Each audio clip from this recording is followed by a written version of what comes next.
The following is a Hoop Ball presentation.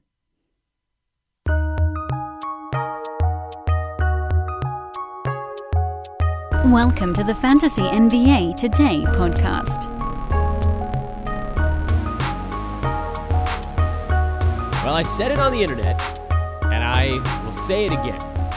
If you guessed 100 times who our secret guest is on today's podcast, you would not get it. You wouldn't get it. You'll find out in about 2 minutes. It's Friday. It's Fantasy NBA Today. I am Dan Bespris. This is a Hoop Ball presentation, hoop-ball.com. Go get the premium membership now. Use coupon code DOC, D-O-C, get $3.50 off the membership. That's the full season of premium articles, premium tools, Dynasty, 8-cat, 9-cat, projections, schedule grids, streaming charts, among so many other marvelous, marvelous things. Rankings. Of course, you got rankings. Got to have projections and rankings in there. And all the live shows you can handle. You can interact with the Hoop Ball pros every day. That's the premium membership. Go to hoop-ball.com. Click on the premium tab. It's right there. I am Dan Bespris. This is, we got to the end of the week. At Dan Bespris on Twitter. And it's brought to you by Hawaiian Isles Kona Coffee Company as well. But I want to leap right into some good stuff today. And so we'll just pull back the curtain, I guess. Reveal our mystery guest. 100 times, right? Keep thinking over there. Keep thinking. Maybe I should have said it 1,000. Doesn't matter. Again, at Dan Bespris on Twitter. Hey, you know what? Actually, before we even pull back the curtain on the guest, thank you to those of you that have written in already as per the requests or the clarion call, or whatever you want to call it, on the previous episodes of this show. We are continuing to recruit, and certainly more heavily here on the podcast side, and a few of you have reached out already. You can hit me up on Twitter, at Dan Bespris, if you'd like to get involved in our podcast, marketing, and so forth division. Again, we are looking for contributors. These are not, this is, you know, it's not nothing. You know, you're going to be putting time into this project, but it is an unpaid contributor role.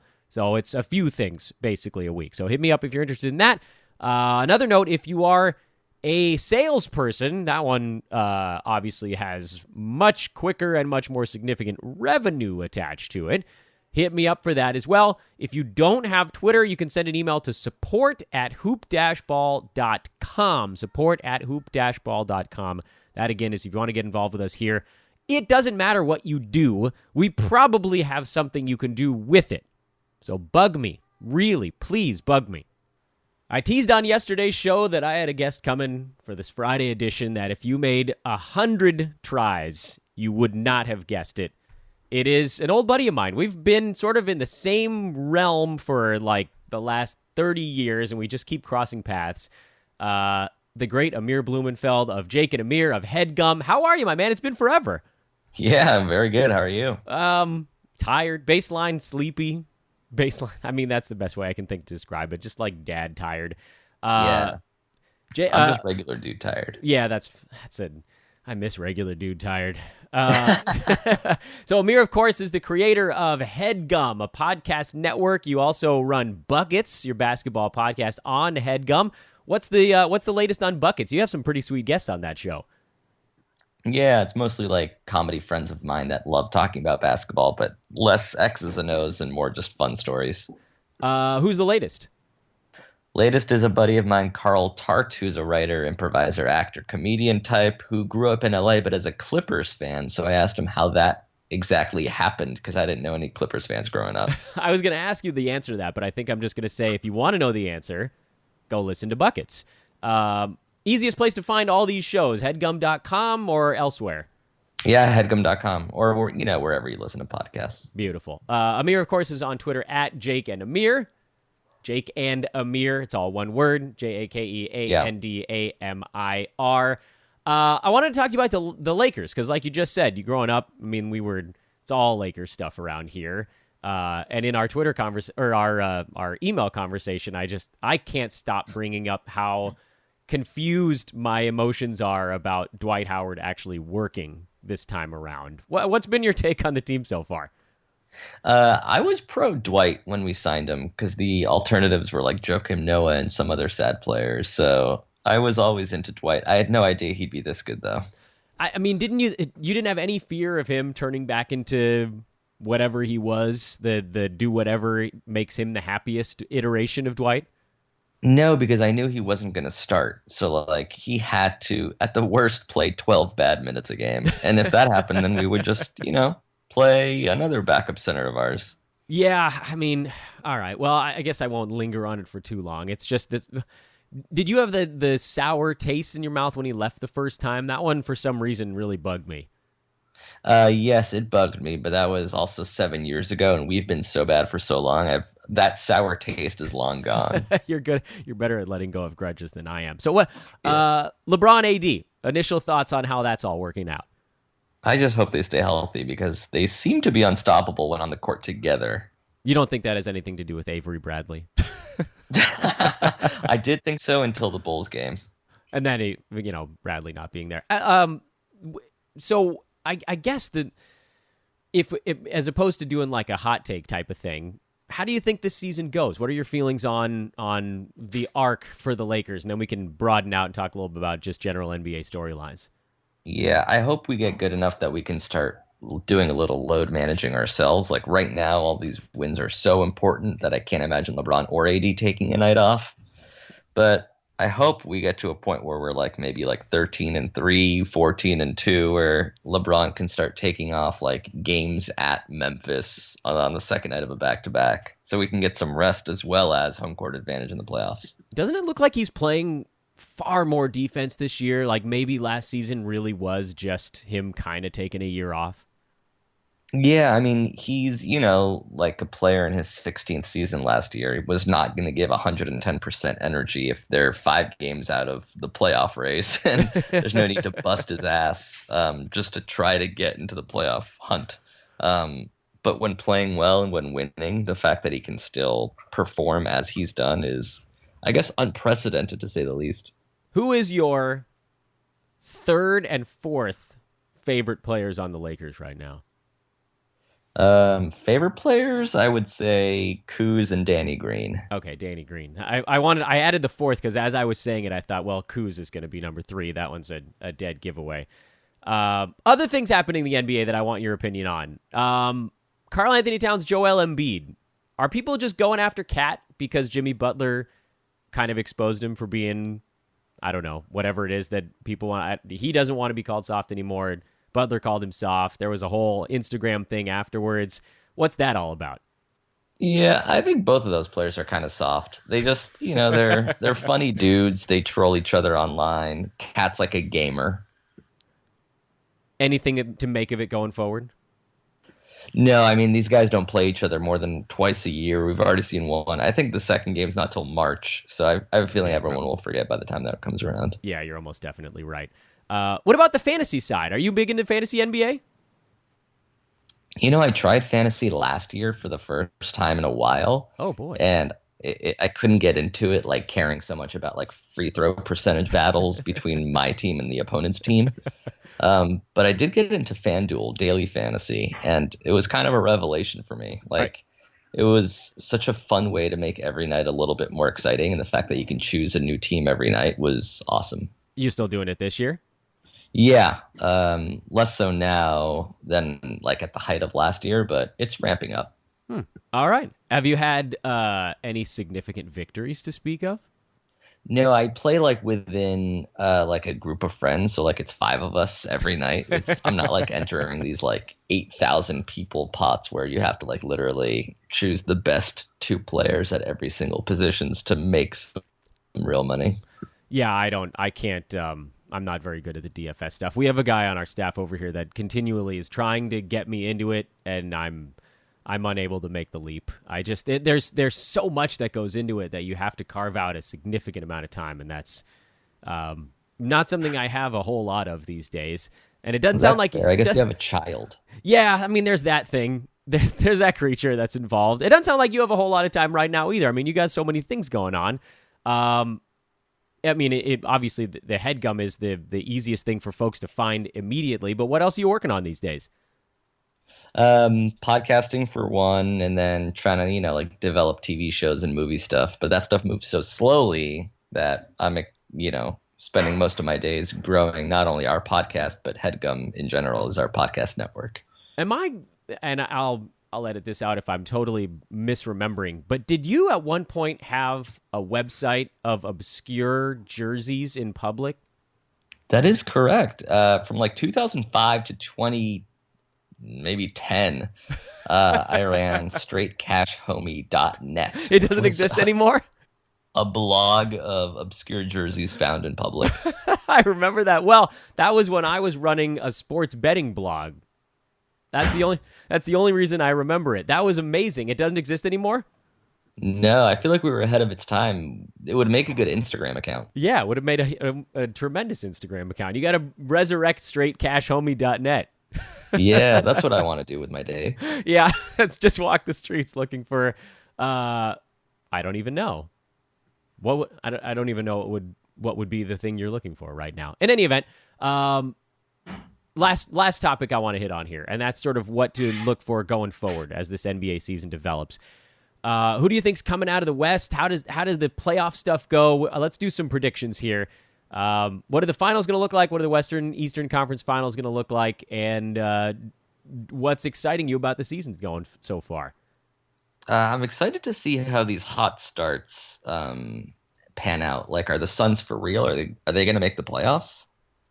I'm going to say no. What do you think? It doesn't seem like an aberration. A friend of mine's like, bad teams sometimes play good, but bad teams never play great for 7 games in a row. Like, the Suns are a top 3 NBA team right now, but nobody cares because it's the Phoenix Suns. Is Ricky Rubio feels like one of the best signings of the offseason right now. I don't know if it's him or the coach or just Devin Booker playing out of his mind, but they're all playing very hard and they're beating good teams. Yeah, and Aaron Baines is way better than people realized. They'll have a good check tonight against Miami at home. Both of the teams are 5-2. Both teams are like hot starting teams that people are curious if they're for real or not. Yep. Phoenix actually favored in that game by a point, which is kind of amazing that the Suns are favored over the Heat in early November of this basketball season. That's kind of amazing. Exactly. Like the Suns should be favored against the Warriors at this point, when was the last time that happened? Oh, the poor Franken Warriors, man. That happened so fast. Steph, yeah, it went from sad to like, ooh, fun underdog story in like 3 games. Even like 3 minutes almost. Yeah. So Steph is out. All right, we're just going to rest D'Angelo Russell and Draymond Green, and let's see what the hell happens. Who is Kai Bowman? But I don't know. I have a feeling D'Angelo's ankle soreness doesn't feel very real. No, I completely agree with you. Although with Draymond, one of my favorite memes that went around was that he shoots like he's wearing a backpack. Did you see that one? Right. Yeah. So maybe that's how he ended up with the sore back? I don't know. No, he jammed his finger. Oh, and there's that too. He's got a finger thing also. All right, well, whatever they want to call it these days. Yeah. In any event, who's coming out of the West? What do you think? Hard not to bet on the Clippers because they're up there with everybody right now, and they still have a All-Star coming. Yeah, that is a tough one to go against. East, is it Philly? Is it Boston? Is it someone else? It is. I'd give a 60-40 edge to Milwaukee over Philly just because of Giannis, but I could see either of those teams making it. All right. Amir, can I steal you mid-season for an update on how everything's going? Yeah, unless the Suns are out of the playoff race, Philly and Milwaukee suck, and then the Clippers are bad, and all my predictions are wrong. Well, that's all right. We'll do a reset, a full reset of predictions. I guess I'd be happy if I were wrong about the Clippers and they were terrible. Yeah, because, I mean, you'd like to see the Lakers in the finals, right? Yeah. My goal is that Paul George plays worse than Gilgeous Alexander or Gallinari. Yeah, that's you can dream, I guess. They're playing great. They are. They really are. Shea's going to be an excellent ball player.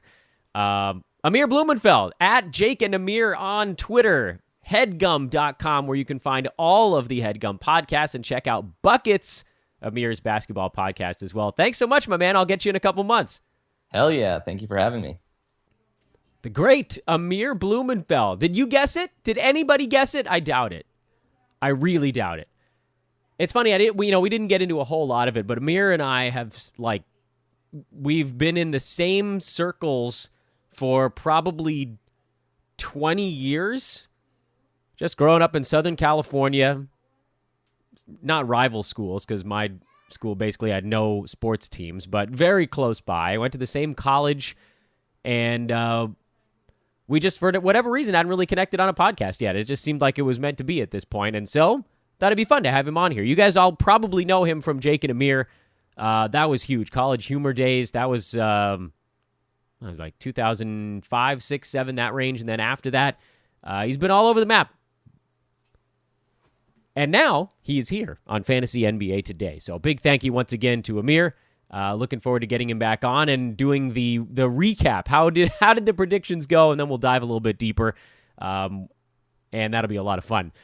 So here's what's coming up on today's podcast. It's sort of the usual fare on Fridays. I really like what we've started to do in terms of kind of how we're breaking this thing down. Friday's podcast now is a very quick review of Thursday without getting deep into the specifics on guys, because that comes when we do our full week in review portion of the proceedings. And then we're going to take a look ahead at the weekend, all 3 days, and what we're sort of watching for in every team's upcoming game. So not just Friday, but Saturday and Sunday, and that way it'll loop right around to reverse chronological lightning round when we do that on Monday, and we review all of these games that we're looking ahead to. Obviously, we only have the betting lines for Friday, so we can't go any farther than that on the sports betting side, but we'll get to that as well. Quickly here, I want to break down the Thursday results. I mean, kind of knock those out of the way, so to speak. There are only 4 games. Thursdays are always a pretty short card. Boston at Charlotte. I thought that Gordon Hayward would have a bad game in following up his gigantor game from the previous timeout where he just hit every shot on the planet, but he actually came right back out and had another good one. This kid's unstoppable. Unexpected twist here for Gordon Hayward. If you got him, which hopefully you did, because he was a member of the D-Bombs, a proud member of the D-Bombs, Gordon Hayward, then you are cooking. He's playing his butt off right now. 20 points, 10 boards, 6 assists, a steal, and a three-pointer. And the best part of all of it, and you guys know how much I love percentages. Oh, I do. I salivate over them. They will carry you, ladies and gentlemen. Your percentages will carry you. If you have a team where no one on your team is just a massive drag in either of those two, you can pile up, a 12-team league, you can pile up the easiest 20 points by just being good in both. That's all it takes. Be good in both. It's so easy. Really. So, yeah. So Gordon Hayward now, by the way, is somehow sitting inside the top 30. I don't know if that's going to hold all season long. I doubt he shoots 56.5% all year. And he's not, he's never been a big-time steals or blocks guy. But he's putting it together, man. And he looks like he fits. He looks healthy. It's pretty sweet. So that was a great one. Kemba Walker had a very weird return to Charlotte. Boston blew out the Hornets anyway because the Hornets are not very good. Ta-da. I've got an eye on Daniel Tice. He only played 20 minutes in this ball game. Time Lord only played 13, so it was sort of a weird mixed bag. I don't know, was Tice going to come in and play down the stretch? Maybe, maybe not. But he's blocking a ton of shots, and he's the starter, and so he's sort of got the first crack at it. I have to believe Enes Kanter takes that job when he comes back, but his return has been a little bit of a nebulous thing. So if you want to ride that for a little bit, I'm sort of okay with it. Devontae Graham just continues to roll along. Terry Rozier had a terrible revenge game against his team as well. Sometimes it goes one way, sometimes it goes the other. P.J. Washington had 5 blocks. That was weird. Miles Bridges played well. Cody Zeller, only 19 minutes. He's all over the map these days. We had high hopes for him after that strong start, but he has cooled off considerably. I mean, as we said right from the outset, there was always a chance he was going to just kind of settle back into what he always has been. There was a hope, I hoped, certainly, that he had turned a little bit of a corner, but it looks like it's kind of the same old thing. So he's going to be a late-round plotting center. If you want to drop that and go look for something else, that's fine with it, but understand that there will be some good ones mixed in, and you take what you get. Gallo played well. Nerlens Noel actually played well in this game, which was sort of a weird twist. Steven Adams started, played only 27 minutes. If Nerlens is getting 20 minutes, the whole ball game changes. I'm not going to buy it just from one, but it's absolutely something to keep an eye on. Chris Paul continues to make strides in his pickup after a pretty slow start. Dennis Schroeder had most of the assists in this ball game, and he's been okay, although his percentages have been tough. Shea was good, but the name that's popping up, and it's also on I'm going to go ahead and just put him straight on the pickup list, is Hamidou Diallo, who just is, I've said it before, as sort of like, and I am a very old man. You guys know that about me. I do not hide it. Watching this kid play basketball makes me tired. He is going so hard all the time. He's playing huge minutes. There wasn't anyone in particular obvious that he had to sort of push out of the way. Terrence Ferguson's minutes are decreasing. Darius Baisley's minutes were never all that much. He probably got a 2 or 3 minutes at the expense of Dennis Schroeder in a slightly larger lineup, if you're going to talk about Diallo. But mostly it's just other kind of fringy guys that are moving towards the back seat. He played 32 minutes, second most on the team just to Shea. He was tied with Gallo at 32 minutes, second on the team behind Shea Gilgeous-Alexander.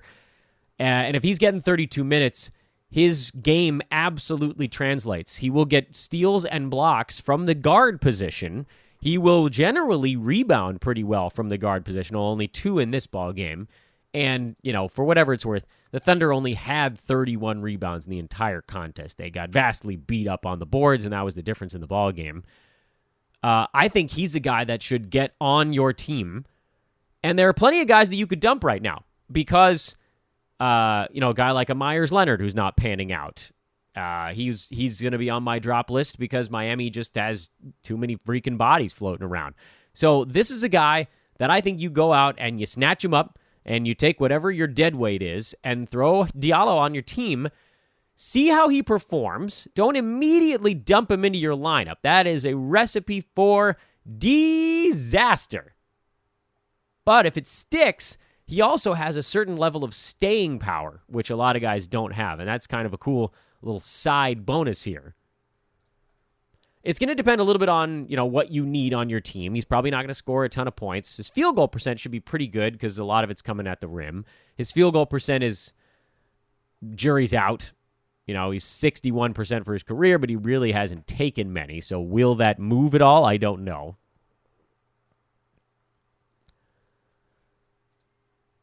Regardless, you have to take a shot here because the minutes are trending way up. He's interesting. He's super young. He's hyper athletic. Find a spot for him on your fantasy team. Just figure it out. Whatever it's going to take, figure it the bleep out. I'm literally looking at it while I'm recording this podcast. That's, to me, how important this particular move is. Big minutes means opportunity. So find the guy, make the switch. I only mentioned that, I was trying to go through this stuff pretty quick, but it didn't happen. Bryn Forbes was in foul trouble. Actually, a really nice ball game. Anyway, LaMarcus Aldridge. Old man LaMarcus wakes up at long last with a huge one. DeJounte Murray's been great. His minutes are a little bit higher. Derek White's minutes continue to trend down. I still say he's a drop. He remains 53% owned. I don't think you need him. I think Rudy Gay's a drop also.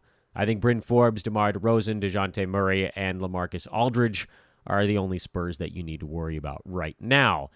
In Phoenix, Miami came in hot after getting thumped in Denver, and they just took it to the Suns right from the outset. Jimmy Butler was fantastic. He looks great with his new team.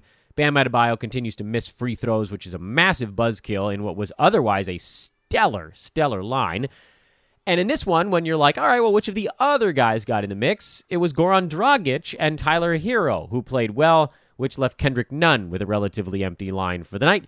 Myers Leonard got shoved out by Kelly Olynyk and James Johnson, moving in for minutes at the power forward/center spot where Bam played 35. And I think that pushes all of those guys outside the realm of ownership. Duncan Robinson played 27 minutes, but you're not buying into that one. Phoenix side, it's sort of the same usual guys in this one. Ricky Rubio, Devin Booker, Aaron Baines, Kelly Oubre Jr. They all looked good. Dario Saric is sitting right on the edge.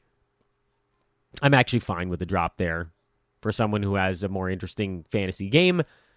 We were sort of watching Mikal Bridges, and he got 20 minutes again with 5 and 7, but no steals. He's getting closer, but I don't think that you need to get on him just yet. The other stuff we were watching for, that Portland Clippers game, Kawhi Leonard really didn't look very good in this ball game. I mean, he always finds a way to get some stuff in his fantasy line. Ivica Zubac had one of his quick lightning games interspersed with 2 or 3 where he does nothing. Here's the thing. You guys can yell at me when I say he's not that great. He is not that great. He really isn't. He's fine. He's a backup center. Every once in a while, he's going to have these big games that pushes Montrezl Harrell aside a little bit. But it's not going to be as often as you want it to be. So it leaves you in kind of a tough spot. How do you decide when you can deploy him? Right now, he is basically Cody Zeller. He's sitting just outside the top 100. This game will probably push him just inside the top 100, and then he'll have a clunker and he'll fall right back outside of it again. I mean, he's all over the map. And such is the case when you only play 17 minutes a game. It's really hard to be consistent when you're not getting any playing time. So you can call me a hater if you want. It doesn't really work that way. I want guys that are on the floor, and he isn't a lot of the time. Nothing else really to note on that Clippers side. Portland side, CJ McCollum finally woke up. He's having a really bad season so far. Rodney Hood was in foul trouble. I do still think he is worth having on your fantasy team. I mean, he would have played a crap ton of minutes if he didn't pick up a bunch of fouls. Kent Bazemore was also in foul trouble in this game. So you got kind of a weird set of lineups. And despite all of that, Mario Hezonja still did nothing. So I feel pretty good about my recommendation to not pick him up. There just was never any room for him. Not as long as Whiteside was playing. The only chance he had was when they had no other big men, and it was like, all right, Mario, you got to go get 8 rebounds or we're done. We're roasted if you don't get some boards right now. And they've got one big man, and that's enough to keep Mario Hezonja from doing anything at all. Listeners, please check out manscaped.com. Our partners at manscaped.com, the premier website for items for male specialty grooming. Manscaped.com. Accidents while manscaping are finally a thing of the past. Get their high-quality stuff. Don't get that cheap garbage at the checkout line. Go check out the Lawnmower 2.0 with proprietary skin-safe technology to eliminate snags and nicks and cuts and all that god-awful stuff. It doesn't even matter where you're shaving. That is a huge pain in the butt. 6,000 strokes a minute, super high, 2,000 more than the previous model. Battery holds 60 minutes on the charge. It's waterproof. They've got scents. They've got powders. They've got oils. They've got blades. They've got everything you could need. And I don't know. I mean, I assume you could use this stuff on other parts of you if you really wanted to. It's just a good trimmer. I mean, that's at the end of the day. There's a whole shtick here, but at the end of the day, it's just a really good trimmer. So go to manscaped.com, MANSCAPED. Remember, there's an ed on the end there. Manscaped.com. Use promo code HOOPBALL. Get 20% off your purchase and free shipping. That's a nice extra bonus. 20% off and free shipping with promo code HOOPBALL at manscaped.com. And know that they're working with a great society. We mentioned this, the Testicular Cancer Society, raising awareness about the most common form of cancer in men aged 15 to 35. Good product, good people. Hoopball is the promo code, 20% off and free shipping. Next thing on the docket, stories from a week gone by. I have gone through every single team in the NBA, and I have once again, just like the last 2 Fridays, broken down the pickups, the drops, the holds, meaning basically the guys that I think are probably on fantasy teams. I'm not necessarily going precisely by the Yahoo ownership numbers, but what I think should have been on a team, whether we suggested it or most people drafted it or people did it against our suggestions. Either way, it's people that I think are probably on a team and belong on the bench, probably, but you're still hanging on because you know that things are going to get turned around for them at some point, or you have that strong sensation. And then the watch list guys, which is sort of like the flip side of the holds, guys that are also in that same department, but probably on the waiver wire and maybe a little bit less proven than the hold guys. I don't think we need to go through these lists all that slowly. I think I'll stop on a couple of people that perhaps deserve a little bit more of our attention. But this is a list now that, let's see if I can get this thing out. That's 7 in one category. Oh, actually 7 again in the next one, so that's 14. I mean, this is going to be like 40 names at a quick glance. So let's just get rolling on it. Here are your pickups that have occurred over the course of this week with some intermittent caveats. The first one, and I mentioned his name a little bit here as we were going through the Thursday night box scores, is Hamidou Diallo. I call him a pickup. And, this is not a situation where you're going to drop somebody that has proven, done it before, done it for years kind of value. But let's say you're sitting on someone like Myers Leonard, who we grabbed and thought, hey, what if he runs away with his starting job? He's not. Diallo played 32 minutes off the bench, as we mentioned. And they came at the expense of people that really don't necessarily deserve to have a ton of minutes. He just outplayed them. He had a three-pointer. He got steals. I'd love to see more rebounding than he had in yesterday's ball game, but those are there. I mean, with his energy level, rebounds are going to come. Defensive stats are going to come. He's all over the place. He reminds me a lot, actually, of Derek Jones Jr. in that he's just flying around, but I do think that Diallo has a little bit more strength, which maybe gives him a clearer path to minutes and perhaps a slightly higher ceiling. So he's on my pickup list. As with all of these guys, it depends on who the guy is at the end of your bench. Guys from earlier in the week, Eric Pascal, you guys have already picked him up. He was someone we talked about a few times on the show. I can't believe I put PJ Tucker and Daniel House back on this list again because we drafted PJ Tucker and had Daniel House as a pickup after 2 games this year. But some people are still saying, what should I do with these guys? Tucker is number 31 in 9-cat. House is number 45. This is through 8 games, guys. It's still a pretty damn limited sample size, but 8 games is 10% of the season. If you get 10% of your season at a top 50 or top 31 clip from somebody, it doesn't matter if they peter out at some point down the line. This has already been worth it. And just ride it, man. They're better when those 2 guys are on the floor. The Rockets are. So I don't know why we keep having to talk about these guys. They're on your team. They belong on your team. They've been awesome. They are 9-cat studs. They obviously take a big hit in 8-cat because Tucker has 1.5 turnovers a game and Daniel House has 0.8 turnovers per game. By the way, PJ Tucker, yeah, he's coming down off that high mountain. He's shooting 55%. That won't stick. Daniel House at 48%. I don't know if that's going to actually come down all that much. His shots, he gets threes. He's hitting almost 3 a ball game. But that's not the only shots he takes. He actually gets some pretty clean looks right at the rim, and he's more athletic than Tucker. Tomas Satoransky is back on the needs to be on your team list. And I know we sort of bailed out on him a little bit because it looked like that point guard situation in Chicago was a mess. He probably should have been a guy that just hovered at the very end of your bench and stayed on your team. But if he was dropped, go get him. He definitely was because his ownership dropped from like 75 to 40 over that first week and a half of the season. But as we mentioned, 3 games ago, I was watching a Bulls game and I thought, boy, this guy looks like he's actually starting to settle in a little bit. He's starting to run the break a tad. That was a big deal.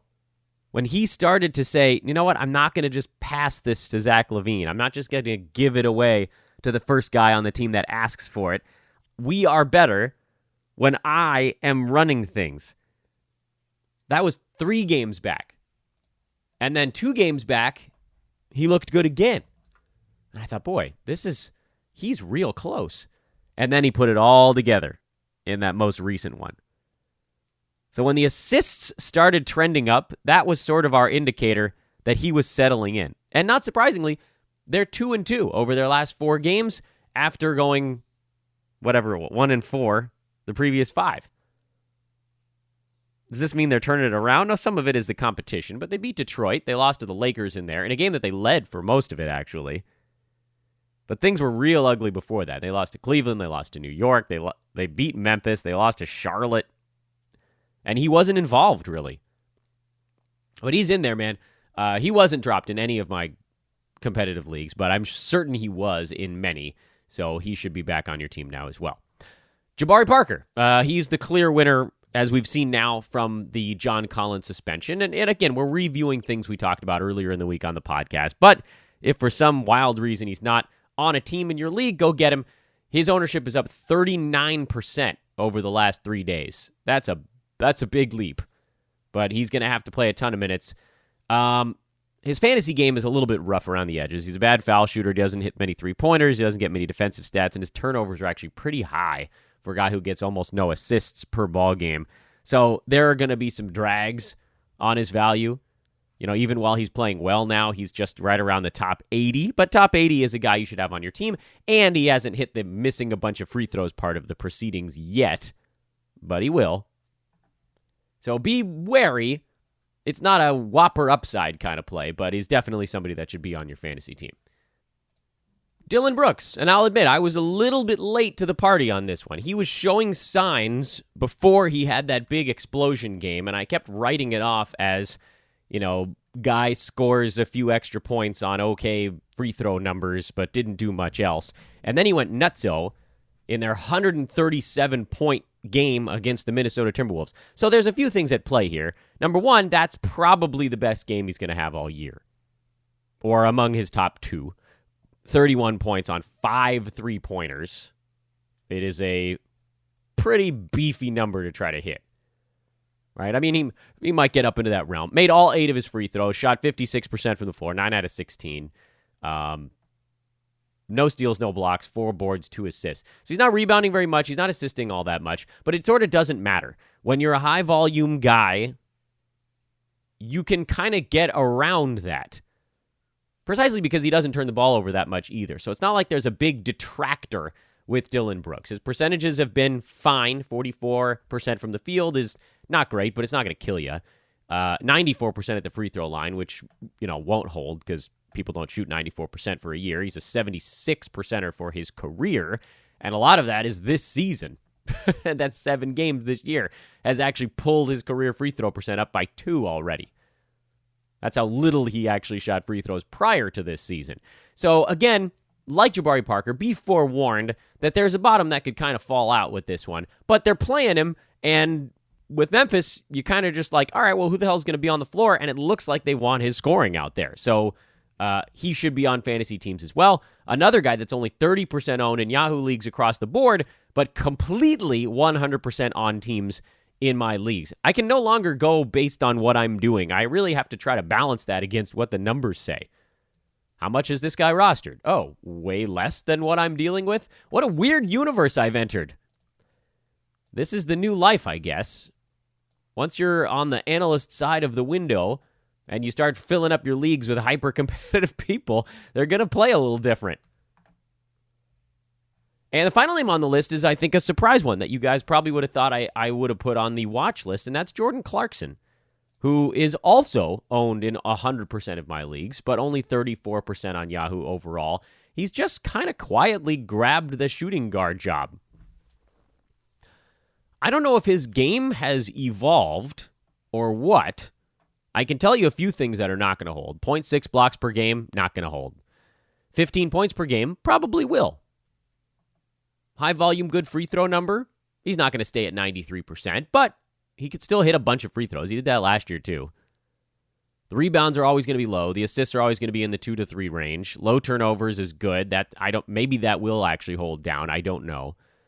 They have a better group of guys around him. They're playing him more, Kevin Love is playing. Little things like that make a pretty big difference when you actually have somebody on your team that can draw some defense to them. It opens things up a little bit. 0.9 steals per game, I could see that holding, especially if his minutes stay up closer to 25, 26 instead of the 18, 19 he had at the beginning of the year. So Jordan Clarkson, quietly here, has actually been decent. I don't know that he holds on to 9 cat value. He's always been less of a category guy and more of a points league guy. But here we are, and so as long as he's doing it, you might as well take advantage of it. I wanted to spend a little bit more time on the pickups because I thought those were the most interesting ones. Here are the drops for the last week. Mario Hezonja, who we basically said on the not basically. I did say on the podcast, I'm not picking him up. Hassan Whiteside coming back will kill him, and sure enough, it has. He's not doing enough. He's like the fifth option on that team. He should have never been on your basketball team. Myers Leonard is a drop. We tried. We failed. Kelly Olynyk is starting to get his legs back underneath him, and they're going to go to the hot hand thing like they always do in Miami. So it was a pipe dream even while it lasted, and now it's gone. Derek White is a drop. I know that this is the one that's going to draw the most ire from all of you guys because we all know, myself included, what a great fantasy player he could be if he got any minutes at all. But they are trending the wrong direction because DeJounte Murray is better. They want shooting at the shooting guard spot, which Derek White, very high field goal percentage guy, but that's because a lot of his looks come from inside the three-point line. They want spacing because DeMar DeRozan doesn't space the floor, and LaMarcus Aldridge doesn't space the floor, and whatever else they put out there doesn't space the floor. Bryn Forbes and Patty Mills are those guys on this team. When they shipped off Davis Bertans thinking they were getting Marcus Morris, that really blew up their strategy to have any kind of available space on the floor. So Derek White's the guy who gets aced out. It sucks. I agree with you. As you're listening to this show, you're thinking, come on, you damn Spurs, just play the freaking kid. He's good. Yeah, he is, but his minutes are trending down. As Murray's minutes cap moves up, White plays less. 19, 20 minutes the last two games. Not enough. I said it was a drop a week ago. Bailed out then. Hopefully you didn't. Got somebody interesting on your team instead. Dario Saric, I think, is actually on my drop list now. I know he's like dangling right near the edge at number 125. I just don't see how this is with DeAndre Ayton out. If he can't snag any of those center minutes away from Aaron Baines, I don't see how there's any way he gets them when Ayton's back. He's fighting off Frank Kaminsky. He's fighting off going small ball style. He's playing plenty of minutes, but his usage is crazy low. He is very much a specialist in that he has center eligibility. He doesn't block any shots. He gets you steals and three-pointers instead. So if you need that, there is a little weird pocket of room on your team for Dario. One would hope that his 39% field goal percent comes up, although I don't know that that can be promised. He's 43% for his career. He could just have a down season if he's only taking shots from outside. Although that's sort of been his profile in his career. But he has not been aggressive at all. He's averaging about half as many free throws per minute as he has throughout his career. His rebounding has been fine, normal, assists normal, steals way up. So what happens if those fall off a cliff? Then he really becomes useless. So you can give him another game or two if you want. I mean, you can put him on your bench. I'm okay with that. I just think he's probably going to end up on the wire. This is when I threw in the next guy just because, I don't know, he wasn't on any of my 9 category radars or 8 category radars later. Any category league. The only place he was on any radars was points leagues, and that's Rui Hachimura. Now, I'll admit there is a very reasonable assumption that he'll do more as the season goes along. You know, Scott Brooks talking about how he only played 20 minutes, basically each of the last 2 ball games, and saying, look, like the minutes are not just given because you're a prized rookie. You got to earn them. You got to play harder. You got to make things happen even when the shot's not falling. He has some cold games. He cools off a little bit. They take him out of the ball game. It's going to be a bumpy road. His fantasy stat set is hot garbage. No threes, no steals, no blocks. It's just points and some rebounds. That is very easy to find floating around on the wire. But if you want to sit on him, there's a very reasonable guess here, hypothesis, that he does more as we get to January, then more in February, more, etc. So, you know, it's more of an investment than anything else, and I don't have time for that. Goga Batadze is running out of time. You can ride him a little bit longer. Miles Turner is officially day-to-day as of Friday, so that is, again, the clock is about to expire. And then Markelle Fultz, who I keep telling you guys, there was no point in just sitting on him to see what happens, because, again, as long as Orlando is just, well, right now, they're losing no matter who's the starting point guard, because they can't score at all. who cares? He had played fewer minutes than DJ Augustine in the last ball game. He gets a lot of steals. That looks like it's going to hold in terms of fantasy profile, but he's not scoring. He doesn't shoot the three. He doesn't block shots. His turnovers are on the way up because now he's in the starting lineup. There's just not a whole lot to like about his fantasy game yet. Yet is the key operative word here. If all of a sudden they just hand him the keys and say, go play 33 minutes, then yeah, obviously he becomes a guy you need to explore because volume will just sort of catch up to you in that amount of time. Right now, and it's weird that I'm clowning on him about it, right now he profiles more as kind of an old man fantasy game where he just needs to be on the floor long enough to slowly accrue stats. I'm out there for 27 minutes. I'll get 4 or 5 assists. But 23 minutes, then it'll be 3 to 4, and that's a big difference. I'm out there for 25 minutes so I can get my 1 to 2 steals per game. He's not... Maybe he gets more aggressive as the season goes on, but there are a lot of guys that have been in front of him in that pecking order in Orlando. I don't know how quickly they move out of the way. So that, again, is a long-term stash, and I, like I said before, don't really have time for it. I guess I've gotten into the explanations a little bit more than I intended to. Holds and watch lists are longer, so we'll move a little quicker on these bad boys. Rodney Hood is a hold. I think he's going to be fine. Down shooting games after he got hurt. Kendrick Nunn, Tyler Harrow are holds for me. Yes, they're running into some issues with available touches on that Miami team, but those two guys are still above the line, at least in my eyes, whereas Goran Dragic is not. Cody Zeller, he's a question mark for me on hold. I think you could drop him. I think it'd be okay. I mean, I think he's going to settle into that late round spot where he always ends up. IT, I'm holding. He hasn't been as good in the starting lineup, but I do think overall we're seeing slow, methodical steps forward for him, and they clearly want him to be a part of stuff this year.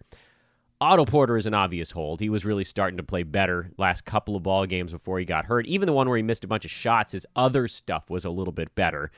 Marc Gasol is barely hanging on as a hold. I don't care what you do with him, to be perfectly frank, but I think you're probably just keeping him around. JJJ is an obvious hold. I hope to the good Lord that you guys knew that. DeLon Wright is a hold. He's 9-cat hold. 8-cat, you can probably punt him. Points leagues, you can probably punt him. But he does too many things across the board as a guy that, I mean, it's really weird to say, but sometimes the best 9-cat bench filler type guys, the dudes that are your 8th, 9th, 10th starters, the best ones are the ones that just don't hurt you anywhere. They just sort of keep your averages where they are. Slowly adding statistics without punching you in the whatevers. That would have been the time to do the Manscaped ad. Larry Nance Jr. is still a hold for me. He played better in fewer minutes his last time out. Maybe that'll be the key, is just let him cut loose.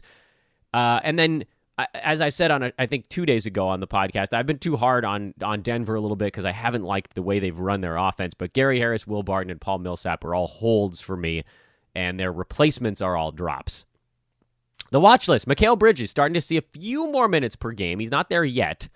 Daniel Tice, just in case he holds the starting job even after Enes Kanter comes back. This is watch list again.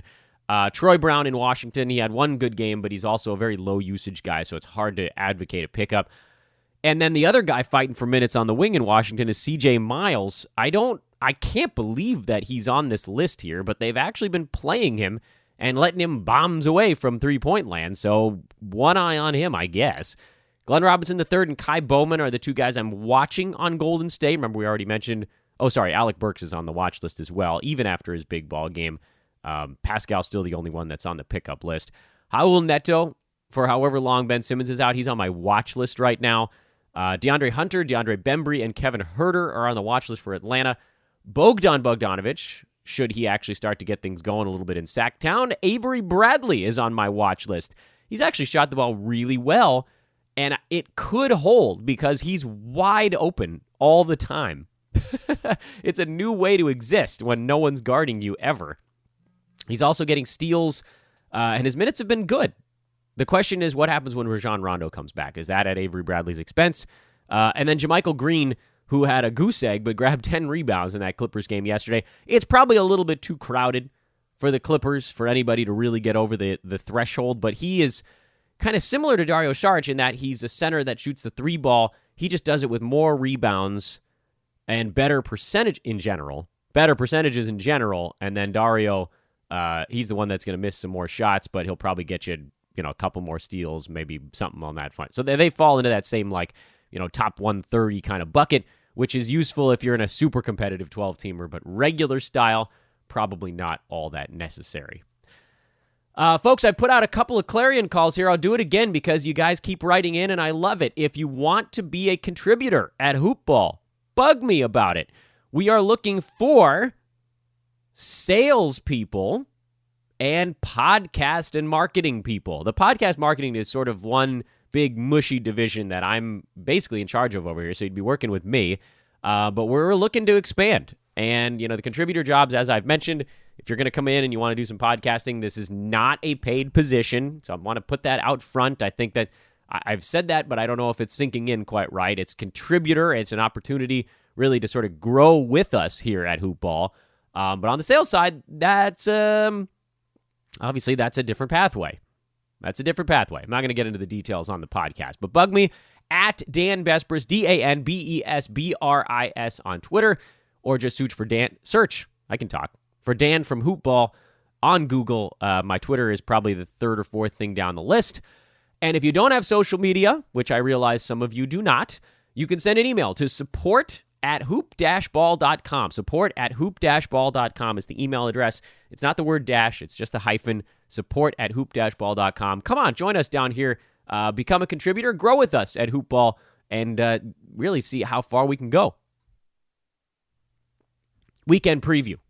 Let's dive into the weekend preview now. This is where we get ourselves situated. What are we watching for throughout all 3 weekend days? Massive card coming up tonight. Friday's a big one.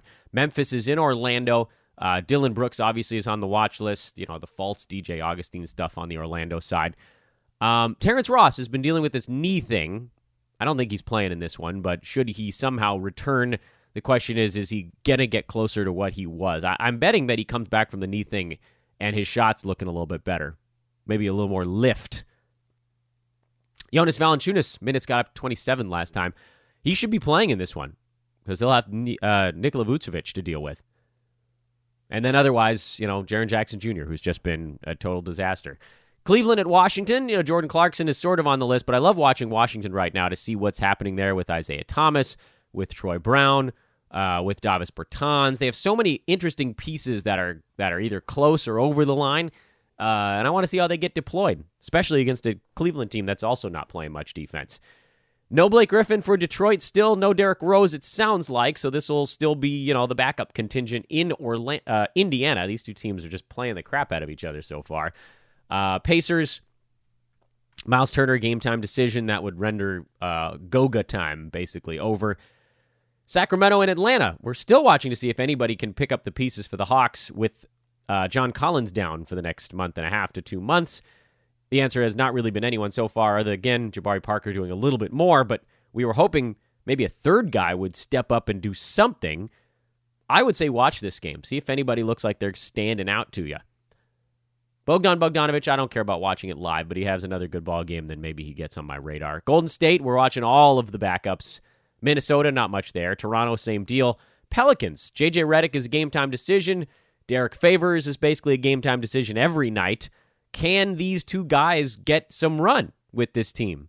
They're losing a lot of games, and this is a tough matchup. And a rematch. Can't believe these two teams are knocking out their meetings already this year. I think New Orleans actually plays pretty well in this ball game. I don't know how they get there, but I think they play relatively well.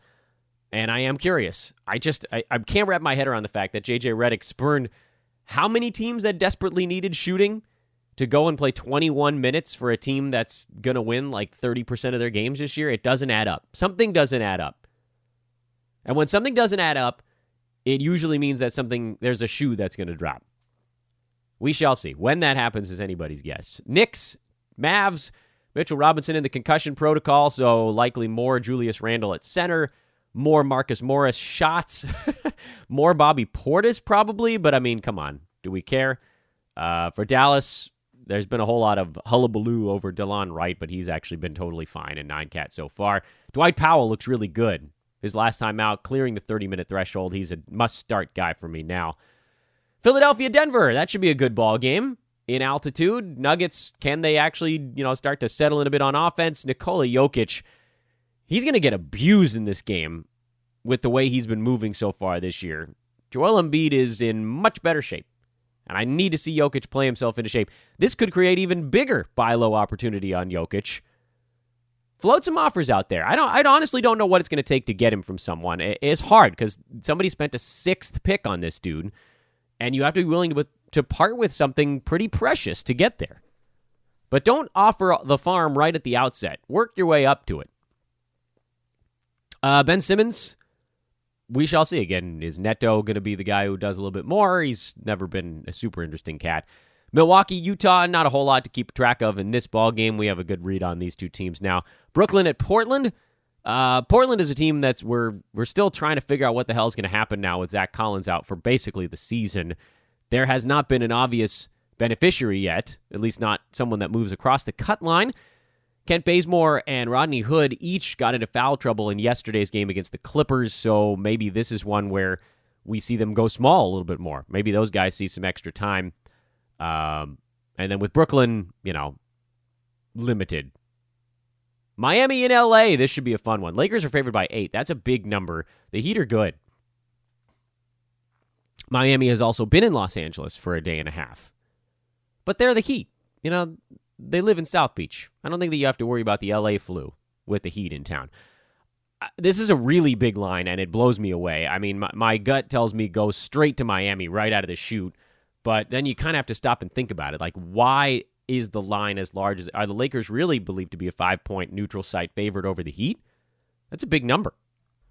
But luckily for us, we've got other angles we can play around with today. This is, of course, a double revenge game for the Indiana Pacers, who've already lost twice to the Pistons this year. I don't like laying the 7.5, but that's what it tells us to do, so we'll hop on it. New Orleans, this is a revenge game. They lost in overtime on opening night in Toronto. Another spot where I don't like the fact they're only catching 3 points at home against a much better ball club, but it tells us, and we proceed. I do like Miami, I will say. I'm leaning ever so slightly in that direction, but I don't think that I can quite go through with it.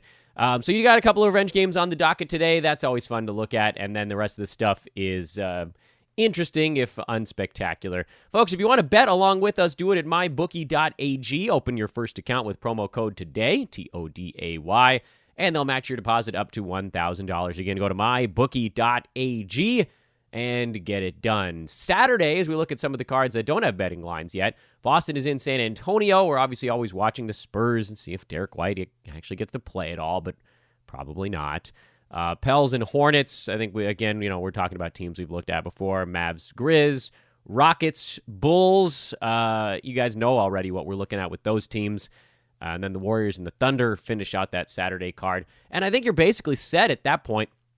Looking way down the line to Sunday, I think everybody playing on Sunday we've either talked about playing on Thursday or over the weekend. I think Phoenix is the only team that doesn't go Friday or Saturday. So pretty easy docket there. And then on Monday, we'll loop back around and we'll review everything. Pretty easy, right? Right. Anyway, those are your early season revenge angles. I got to get my Excel spreadsheet going. I've been so damn busy, it's been buried under it a little bit. Anyway, hit me up again if you want to be a contributor here at Hoopball. We're always looking for good folks that can do all sorts of things. Whatever skills you got, let me know. Maybe we can find a way to put that bad boy to use. And please, as always, if you enjoyed our time with Amir, if you enjoy the podcast, if you enjoy listening, take that moment to rate and review the show. We beg of you. I'm on bended knee. I'm on bended knee, guys. That's right. I'm pulling out 90s R&B reference. Was that 90s? That was early 90s, right? 93? I'm pulling out early 90s R&B references. I am on bended knee. Take a moment to rate and review the pod, or just subscribe to it if that's even faster. This is big for us. It's how we continue to grow. It's how new people continue to find us, and I will be forever in your debt. Thanks for listening, everybody. Again, give Amir a follow at Jake and Amir on Twitter. You can check out, he is hilarious, by the way. His Twitter feed is fantastic. Jokes, good stuff, observations, and then basketball. His podcast, again, is Buckets over at headgum.com. I am Dan Vespers. This was Fantasy NBA Today. Have a great weekend, everyone. Back with reverse chronological lightning round on Monday morning. Oh, and your feedback is noted, by the way. Those of you saying, just post it as early as it's done. If I ever have a show done the night before, and it happens intermittently, probably maybe once to 2 times per week, I'll make sure that bad boy drops in the middle of the night so you guys can all wake up to it. But it won't be every show. A lot of times, like today, I finish the podcast in the morning Pacific time, so that's why it's getting posted, in the later morning Pacific time. So again, not going to be every show, but some. And now, officially, for real this time. Goodbye, everyone.